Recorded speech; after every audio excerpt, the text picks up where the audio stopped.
Okay, as requested by our Asia Division, pwede pa daw backward and then the side, sa front. And yeah, for the side, they need a bigger space. Okay, maglupa daw sila. So, atras-atras lang. Okay, thank you so much.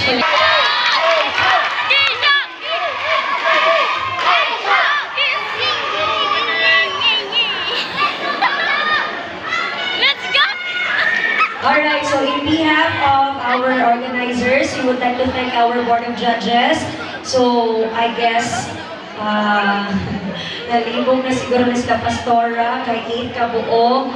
Nalibog na sila kinagan kay actors and actresses, ang SCMD ng mga young people. So, I therefore realize na talented kini ang taga-SCMD. Agree ba mo, Ana?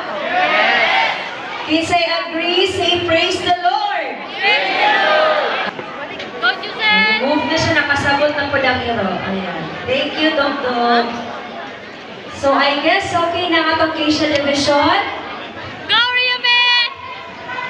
Can I have an okay sign? Keisha? Okay na ka? Sound system, okay.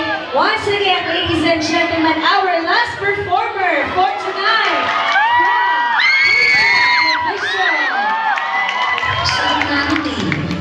May liwanag na patuloy na kumikisla. Pero gaano kalalim ang ugat ng pananampalataya kung ang paligid ay puro unos? Kapag ang liwanag ay nilamon ng kadiliman, may pag-asa pa ba ang isang pusong matigas? Ito ang kwento ng sakripisyo, pagkakasala at ang pag-asang nagmumula lamang sa Diyos.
Kuya, ang gabi mo na naman umuwi.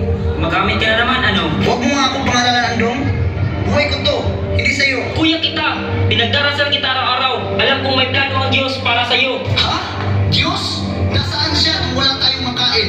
Nung ako ang kailangan kumilos? Nandyan siya, kuya. Ayaw lang ng lumayo. Pakiusap, magbago ka na. May tukha ngayon kahit saan. Hindi, yan lang ang kabuhayan ko. Yan ang dahilan kung bakit ka nakapag-aral, Andong. Dilir ako. Di ko kayang itapon lahat. Panginoon, tawagan mo po ang puso ng kuya ko. Gamitin mo ako kung kinakailangan. Basta makilala lang niya kayo. Sa katahimikan ng isang hapon, isang madilim na anino ang unti-unting lumalapis ang doon iskita. Matagal na nilang hinahanap si Ken, ang taong drug-addict, pusher at dealer. Sa hindi inaasang pagkakataon, nandoon si Amber walang kaalaman.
Panginoon, nandito ako hindi dahil karapat-dapat ako, kundi dahil maawain ang Diyos.